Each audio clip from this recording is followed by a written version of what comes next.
Hey guys, it's your Filipina Girl Zatrisia, and for today's vlog is all about makeup tutorial. And for today's look, gagawin natin yung trending na look, yung fox eye makeup look. So without further ado, let's just get started.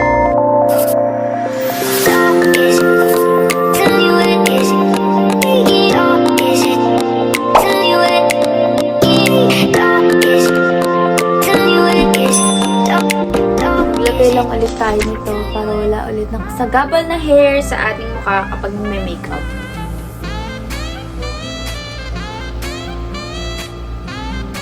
Next is, as usual, gumagamit ako nitong baby skin pore eraser.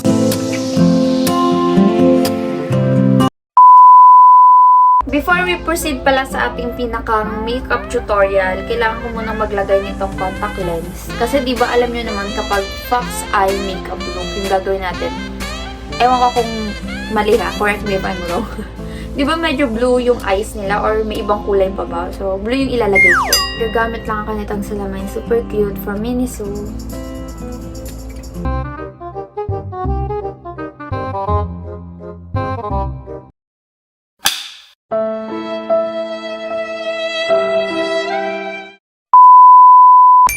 For the foundation, gagamit tayo itong Dream Satin Liquid ng Maybelline New York.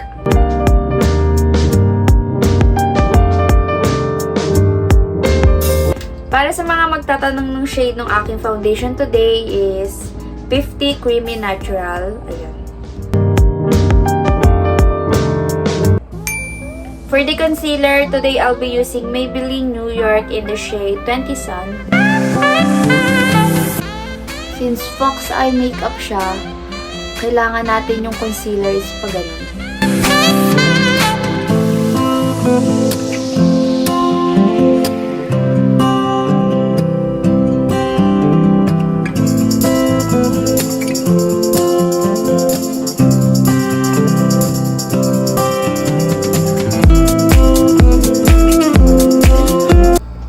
Since kapag fox eye makeup look yung gagawin, medyo, alam niyo yung nakaganon siya. Yan. Maka-chinita. Since ganun yung gagawin natin, wala akong panglagay na tape na maliit. Manipis lang yung kukunin ko. Tapos, ilalagay ko siya dito sa ating mata.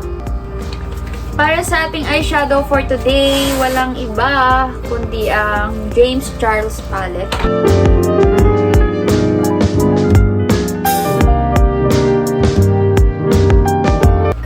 So, I decided na hindi ko kayang panindigan yung nude color kasi talagang nakakaakit gamitin tong Cool Beautiful Hold Light Pro para sa ating eye makeup today. Gamit tayo ng magandang color. What do you think? What do you think, guys? Parang gusto ko to. Itong silver. Bagay ba? Wait. Sige, ito. Gamitin natin itong silver. Wow.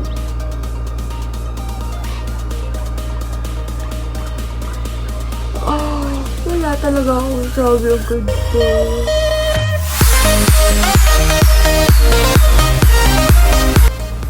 Since fox eye makeup look nga siya, diba? Dito magkakatalo sa paglalagay ng eyeliner. So, kailangan natin ng sobrang nipis na ganito. Pisil-pisilin lang natin. Technique din yun, no? Para mas manipis yung lagay. Kasi gamit tayo nito.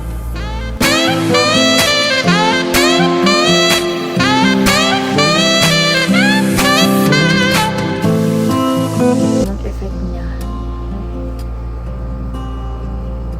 Girl! Gagawin ko na lang off-cam tong kabila kasi napakita ko naman na siya. Ayusin ko lang.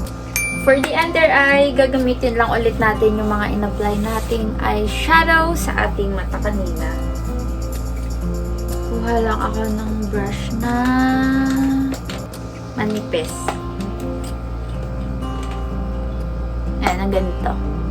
Ay, ayoko nito. Ganito. Kunin lang natin to. Tsaka ito. So, apply lang natin sa ating under eye. Tapos mag-apply lang tayo ng eyeliner dito sa ilalim. Next is gagamit lang ako nitong mascara. Gagamit lang ako nitong falsies na to. Nagbili ko to sa Shopee and maganda din to.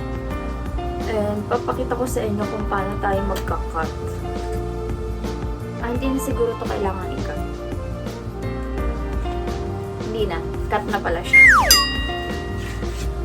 Tapos gagamit lang ako nitong polish, lash adhesive.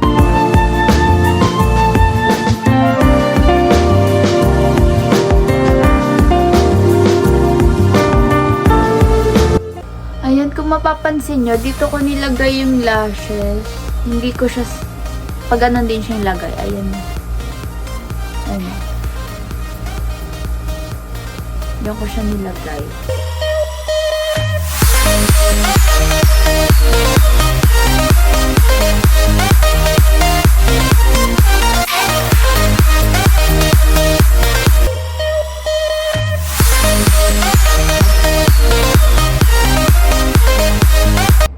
Magbibihis lang ako and aayusin ko na tong ating look bago tayo mag-apply ng ating lips kasi sa swatch natin tong HD Matte Tints ng Ariane Cosmetics.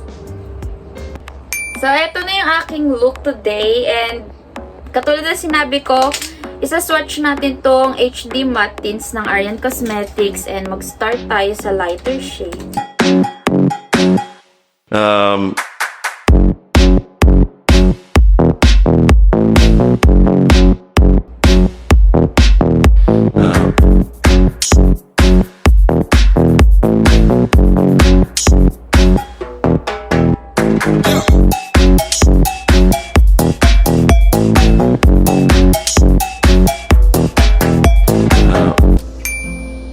Kung interesado kayong umorder sa Ariane Cosmetics, lalo na nitong kanilang HD Matte Tints and meron din akong pictures nung kanilang lip tints talaga.